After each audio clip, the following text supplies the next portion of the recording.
আলহামদুলিল্লাহি ওয়াহদাহ ওয়াসসালাতু ওয়াসসালামু আলা মান লা নাবিয়্যা বা'দাহ আম্মা বা'দ। আজকে আমরা জানব সেই ৮ শ্রেণীর মানুষ সম্পর্কে যাদের জন্য জান্নাত ওয়াজিব। তো চলুন জেনে নেওয়া যাক ইনশাআল্লাহ। একজন মুমিন বিশুদ্ধ আমলের প্রতিদান হিসেবে পরকালে জান্নাত লাভ করবেন। জান্নাত লাভের জন্য বিভিন্ন আমলের কথা বলা হয়েছে কোরআন হাদিসে। কিছু মানুষের ব্যাপারে নবী সাল্লাল্লাহু আলাইহি ওয়াসাল্লাম বলেছেন তাদের জন্য জান্নাত ওয়াজিব। যাদের জন্য জান্নাত ওয়াজিব বা অবধারিত তাদের পরিচয় হাদিসের আলোকে এই ভিডিওতে তুলে ধরা হলো। নাম্বার ১, কন্যা সন্তান পালনকারী।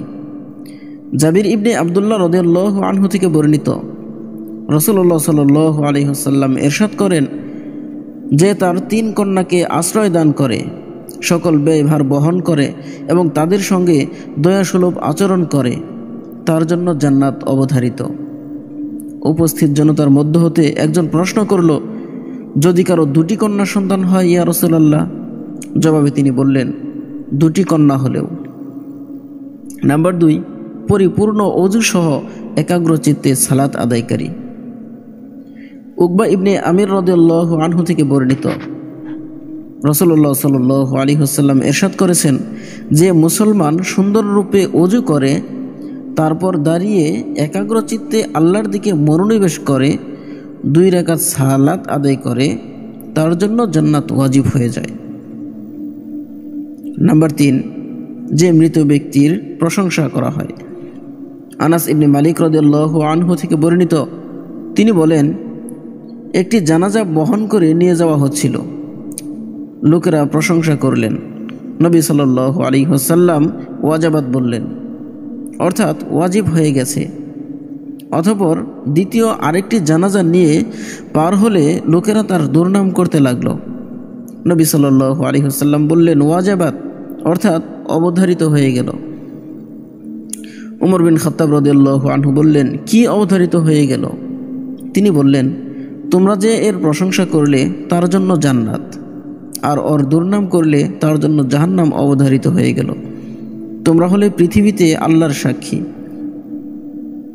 নাম্বার 4, আল্লাহ ও তার রাসূল সাল্লাল্লাহু আলাইহি ওয়াসাল্লাম এবং ইসলামের প্রতি যে সন্তুষ্ট।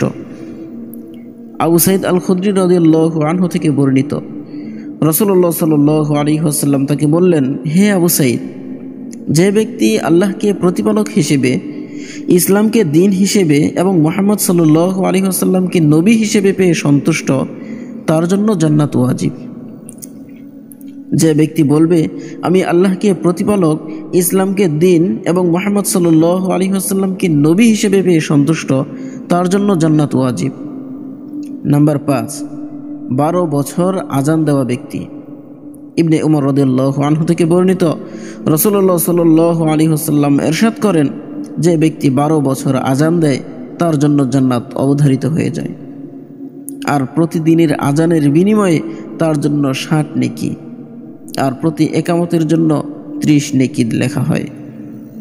নাম্বার 6, সামান্য সময় হলেও যে আল্লাহর পথে জিহাদ করে। হযরত মুয়াজ ইবনে জাবাল রাদিয়াল্লাহু আনহু থেকে বর্ণিত, তিনি নবী সাল্লাল্লাহু আলাইহি ওয়াসাল্লামকে বলতে শুনেছেন, কোনো মুসলমান মহামহিম আল্লাহর পথে একটি উষ্ট্রি দহনের সময় পরিমাণ যুদ্ধ করলে তার জন্য জান্নাত অবধারিত হয়ে যায়। নাম্বার 7, সাইয়্যিদুল ইস্তিগফার পাঠকারী। শাদ্দাদ ইবনে আউস রাদিয়াল্লাহু আনহু থেকে বর্ণিত, নবী সাল্লাল্লাহু আলাইহি ওয়াসাল্লাম তাকে বললেন, তোমাকে সাইয়্যিদুল ইস্তিগফার অর্থাৎ ক্ষমা প্রার্থনার সবচেয়ে শ্রেষ্ঠ দোয়া আমি কি বলে দেব না? তা হলো, আল্লাহুম্মা আনতা রাব্বি লা ইলাহা ইল্লা আনতা খলাকতানি ওয়া আনা আবদুকা ওয়া আনা আলা আহদিকা ওয়া ওয়া'দিকা মাস্তাতা'তু আউযু বিকা মিন শাররি মা সানা'তু ওয়া আবুউ ইলাইকা বিনি'মাতিকা আলাইয়া ওয়া আ'তারিফু বিযুনুবি ফাগফিরলি যুনুবি ইন্নাহু লা ইয়াগফিরু যুনুবা ইল্লা আনতা।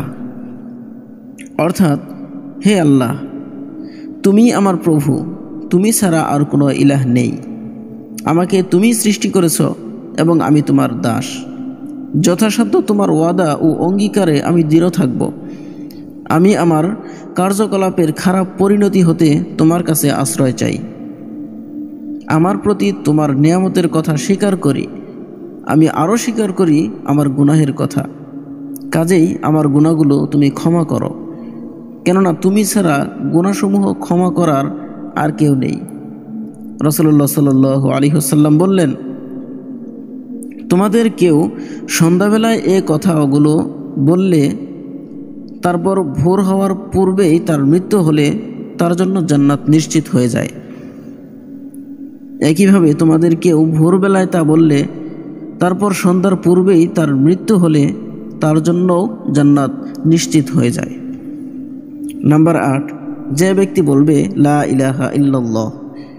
আবু উমামা বিন সাহাল বিন হুনাইফ রাদিয়াল্লাহু আনহু থেকে বর্ণিত, রাসূলুল্লাহ সাল্লাল্লাহু আলাইহি ওয়াসাল্লাম ইরশাদ করেন, মানুষকে সুসংবাদ প্রদান করো।